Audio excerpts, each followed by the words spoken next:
अबे ओ आंटी, तुझे अंदर घुसने किसने दिया? गार्ड ने तुझको धक्के मार के भगाया नहीं? अपने हुलियों को देख, ऐसे कौन आता है फैशन डिजाइनिंग के लिए? क्वालिफिकेशन से ज्यादा लुक मैटर करता है कि आप कैसे दिख रहे हो, समझ आ गई? और तू कैसे दिख रही है, तेरे को देख कर ही लोग भागेंगे कि कौन आता है ऐसे चप्पलों में। थोड़ा सा भी सेंस नहीं है ना, कपड़े पहनने का। अपने कपड़े थे, मेरे कपड़े थे, किसको कहते हैं फैशन सेंस? इसको कहते हैं कि हाँ एक मॉडल आती है ऐसे करके। तो कैसे आ गई है? तुझे तो खुद शर्म के मारे घर में बंद होके बैठ जाना चाहिए। तुम जैसे लोगों को हमारे ऑफिस में कोई जगह नहीं मिलती। मैम, ये मेरा पोर्टफोलियो।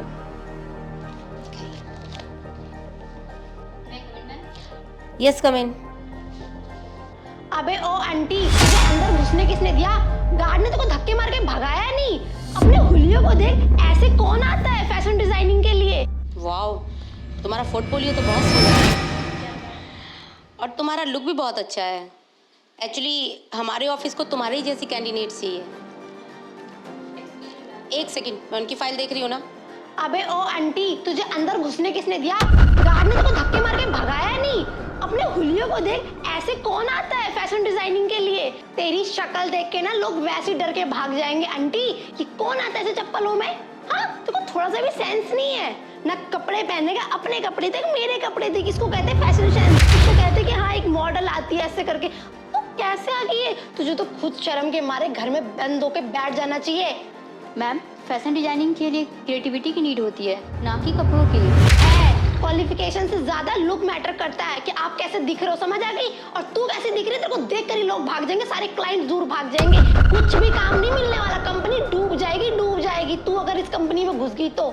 मैम, आप एक बार मेरी पोर्टफोलियो तो चेक करके देखिए। आपकी जो कंपनी की डिमांड है वो सारी चीजें मेरे पास अवेलेबल है मैम। तुझे फाइल रखने का तो सेंस है ही नहीं, तुझे क्या ड्रेस का सेंस होगा? तुम लोग यहाँ कैसे आ जाते हो? ये देख, इसे कहते हैं पोर्टफोलियो। एक तू लेके आई है, गंवार जाहिल। अपना पहनावा देख और उसको देख, उसका ड्रेसिंग सेंस देख। इसे कहते हैं आने का तरीका, एटीट्यूड। तू एटीट्यूड में नहीं है बिल्कुल भी। तू गंवार पियोन के लायक भी नहीं है और अपने आप को इतनी अकलमंद बन रही है। यहाँ लेके आई इतनी गंदी फाइल मेरा दिमाग खराब करने के लिए। तुम जैसे लोगों को हमारे ऑफिस में कोई जगह नहीं मिलती, समझे ना? उस जैसी बन के आ और कोशिश कर ऐसी बनने की, समझे ना? मैम, मेरा एक बार पोर्टफोलियो तो चेक कर लीजिए। तेरा पोर्टफोलियो क्या चेक करूंगी? तेरी शक्ल ही बता रही है तेरा पोर्टफोलियो। इतना गंदा तेरा वो बना हुआ है, सारा फटा हुआ। छी, मुझे तो स्मेल आती है, तुम जैसे लोगों में से घिन आती है। इतनी दूर बैठ के भी ना ऐसा लग रहा है तेरे में से बदबू आ रही हो। बस करो मैम, छोड़ो इसको। सीखो उससे। पूरी नीचे से ऊपर तक गुड लुकिंग है, स्मार्ट है। हमें ऐसी चाहिए होती, तुम्हारे जैसी नहीं चाहिए होती। बहन जी टाइप, जैसे पता नहीं किसी की नाली साफ करके आई हो।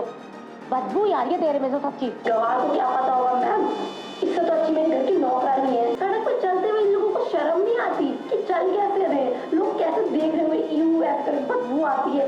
पटरियों पर भी सामान लेते हुए शर्म आ जाए इन जैसे को तो। वो बेचने वाले भी तुमसे अच्छे होते हैं। ये लो, तुम फाइनल हो। तो मुझे पहले से पता था इस पीसीएम कंपनी में मेरा ही सिलेक्शन वाला, क्योंकि मैं एक मॉडल हूँ, तो जैसे फटीचर नहीं।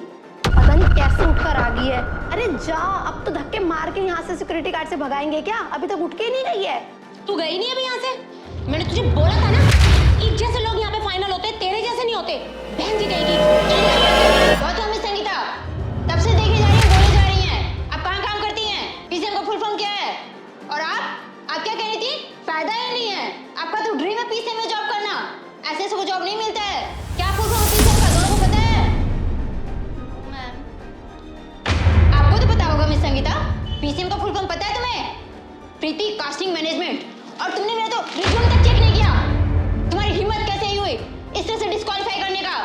मैं इस कंपनी की ऑनर हूँ और आपकी काफी दिनों से कंप्लेन आ रहा था, इसलिए आज मैं खुद आई हूँ इस तरह से गेटअप करके। और क्या कह रहे थे? मैं सूट में आई हूँ, चप्पल में आई हूँ। अरे क्या कोई सूट में आएगा तो आप उसे जॉब पे नहीं रखोगे? आप होते कौन रिजेक्ट करने वाले? किसने परमिशन दिया? यहाँ की बॉस तो मैं हूँ। मतलब एचआर क्या बन गए? सारा पोस्ट लेके बैठ गए हो। मैम, अगर आप यहाँ की ऑनर हो तो आप इस ड्रेस में क्यों आई हैं और ऐसी क्यों आई हैं मैडम? आप यहाँ पर पहले की ऑनर बहुत हाई फाई, स्मार्ट और क्लासिक होगी, एकदम लुकिंग गॉर्जियस। मैम, मुझे नहीं था आइडिया आपका।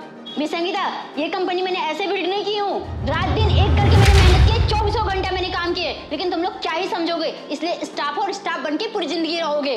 यही फर्क होता है ऑनर और एम्प्लॉयज में। और एचआर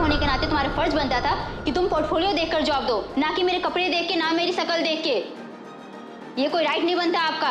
और अगर शक्ल देख के मुझे लोगों को जज करना होता ना, तो यहाँ तक मैं नहीं पहुँचती। लोगों के अंदर क्वालिफिकेशन चेक किया जाता है कि उसमें क्या क्वालिटी है, उसके पास क्या एजुकेशन है।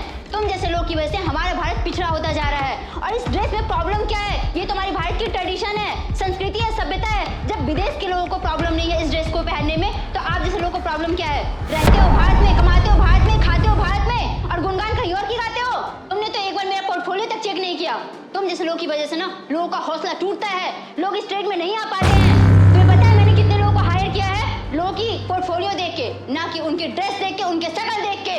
मुझे शर्म आती है कि मेरे डिपार्टमेंट में ऐसी एचआर काम कर रही है। तुम्हारी किस्मत अच्छी थी कि जिसने तुम्हारा इंटरव्यू लिया उस टाइम मैं अवेलेबल नहीं थी, अदरवाइज तुम्हारी इस कंपनी में कभी भी सिलेक्शन नहीं होता। और तुम्हें क्या, तुम जैसे लोगों का कहीं भी सिलेक्शन नहीं होना चाहिए, क्योंकि तुम जैसे लोगों की वजह से ही आज हमारा भारत पिछड़ा हो रहा है। लोगों के पास जॉब नहीं मिलती, जिनके पास एजुकेशन होता है उनको जॉब नहीं है, और जिनके पास एजुकेशन नहीं है वो लोग जॉब लेके घूमते। जैसे कि ये, मुझे इन जैसों की यहाँ नीड नहीं है। आप निकलेंगी? Sorry ma'am. बस अपनी गेटअप और ड्रेस पे इतना ज्यादा अभिमान हो रहा है। मतलब पढ़ाई की तो कोई वैल्यू नहीं है, एजुकेशन की तो कोई वैल्यू नहीं है। अरे आप लोगों को क्या समझ आएगा? पढ़ाई करने में कितनी मेहनत करनी पड़ते हैं, और यहाँ तक पहुँचने के लिए इंसान को कितनी मेहनत करना पड़ता है।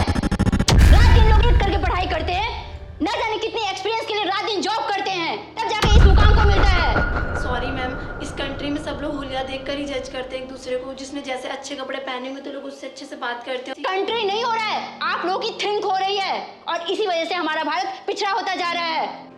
और विनती है, निकल जाओ यहाँ से तुम दोनों। Sorry ma'am. और आप क्या देख रही हैं मेरी मुंह? Sorry ma'am.